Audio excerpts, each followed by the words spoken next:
నేను మొన్న ఈ మధ్య ఒక ట్రైనింగ్ అటెండ్ అయ్యాను. దానిలో ఒక చిన్న ఆస్పెక్ట్ నాకు చాలా థాట్ ప్రొవోకింగ్ గా అనిపించింది. అంటే ఆలోచనని రేకెత్తించేలా అనిపించింది అనమాట. అది మీతో షేర్ చేసుకుందామని ఈ వీడియో చేస్తున్నాను. అదేంటంటే, if you have some time, live for your self.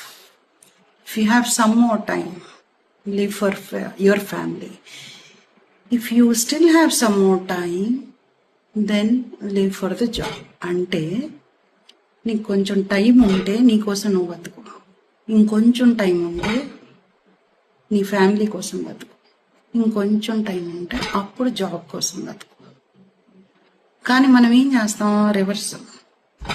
రోజులో మెలకువగున్న టైం అంతా, బ్రెయిన్ టైం అంతా, ఎనర్జీ అంతా ఆఫీస్కి. ఏమన్నా కొంచెం మిగిలితే అది కూడా కొంచెం చిరాకులో పరాకులో, దేవుడి దయ వల్ల ఆ రోజు అక్కడ ఏమి జరగకపోతే లేదా ఇంకేమన్నా పోతే కొంచెం బెటర్గా ఇంట్లో ఉంటాం. మన కోసం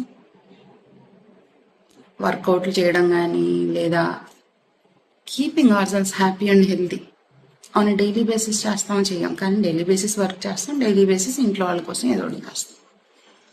అది ఒకటి that I thought I will share it with you. రెండోది, ఇంకొక రెవల్యూషన్ ఆర్ థాట్ ప్రొవోకింగ్ ఏంటంటే, do you die for your family అనగానే everybody wants to yes, right. వాళ్ళ పెయిన్ నా పెయిన్ అవ్వాలి, వాళ్ళ బాధలు నా బాధలు అవ్వాలి, నేను వాళ్ళ కోసం ఏమైనా చేయాలి.